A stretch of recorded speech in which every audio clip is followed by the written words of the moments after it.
एक बार की बात है, एक शेरनी ने एक बच्चे को जन्म दिया और जन्म देते ही वो उसी जगह पर मर गई। उतने में ही उधर से कई सारी भेड़ें गुजर रही थी। उस शेर का बच्चा जिसने अभी अभी उस दुनिया में कदम रखा था, वो उन भेड़ों के साथ मिलकर चला गया। अब वो शेर का बच्चा भेड़ों की तरह पलने लगा और भेड़ों के साथ रहकर वो खुद को भी एक भेड़ ही समझने लगा था। उसने कभी मांस नहीं खाया और वो भेड़ों के साथ मिलकर घास खाने लगा था। उसे कुछ आइडिया ही नहीं था कि शेर कैसे रहता है, कैसे अपनी जिंदगी गुजारता है, और उसे ये तक नहीं पता था कि वो एक शेर है, क्योंकि इसके चारों तरफ भेड़ ही भेड़ थे और उन भेड़ों के साथ ही वो पलने लगा था। उसने कभी शेर की तरह नहीं दहाड़ा। फिर समय गुजरता गया और वो एक शेर का बच्चा एक यंग शेर बन गया। वो भेड़ों के झुंड में अलग ही दिख रहा था, लेकिन भेड़ों के साथ रहकर भेड़ों को उसकी आदत हो गई थी। एक दिन बूढ़े शेर ने उन भेड़ों के झुंड पर हमला कर दिया। जब उस बूढ़े शेर ने भेड़ों के झुंड में इस यंग शेर को देखा तो वो हैरान हो गया। उसे अपनी आंखों पर विश्वास नहीं हो रहा था। उसने देखा कि एक यंग शेर भेड़ों के साथ घूम रहा है। उसने कभी पहले ऐसा नहीं देखा था। वो ये भूल गया कि वो यहाँ पर भेड़ों को पकड़ने के लिए आया था। उसने सोचा कि वो उस शेर से बात करेगा और पूछेगा कि ये सब क्या हो रहा है। उस बूढ़े शेर ने भेड़ों की उस झुंड पर फिर से हमला किया, उस शेर को पकड़ने के लिए।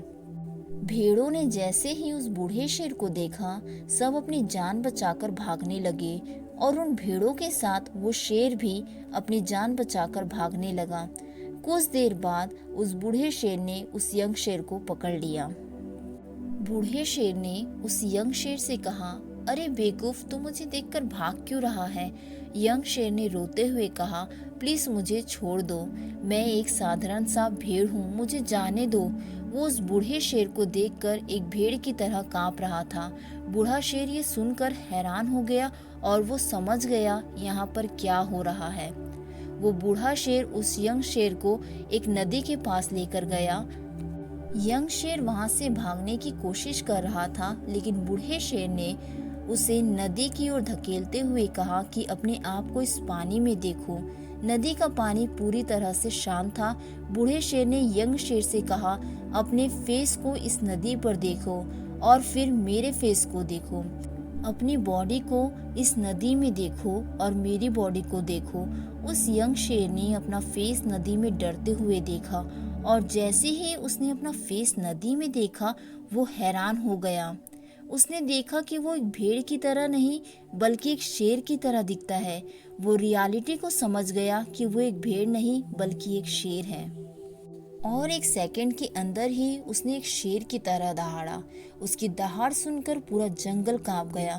उसने अपने आप को पहचान लिया, अपनी पावर्स को पहचान लिया, और तभी उसने अपने आप में एक ऐसी एनर्जी महसूस की जो उसने आज से पहले कभी नहीं की थी।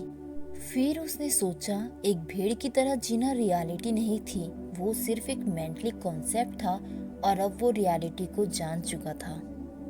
इस कहानी से एक बहुत ही डीप मैसेज निकलकर सामने आता है। अपने अंदर से उस वीकनेस को निकालो जो आपके अंदर झूठ बोल बोल कर बैठा दी गई है, या जो वीकनेस आपने अपने आसपास के लोगों को देखकर खुद ही बना ली है।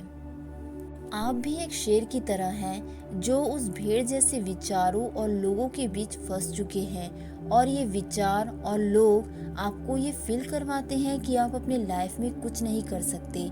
इसलिए अपने विचारों, अपने आसपास के माहौल और लोगों से प्रभावित ना होकर इस भीड़ से अलग खड़े रहना सीखो और अपनी पोटेंशियल, अपनी एबिलिटी, अपने पावर्स को पहचानो। हम सब पावरफुल हैं, बस हम भी उस शेर की तरह अनजान हैं अपने पावर्स से। जिस दिन आपने अपने पावर्स को पहचान लिया, तब आपको भी उस शेर की तरह दहाड़ने से कोई नहीं रोक सकता।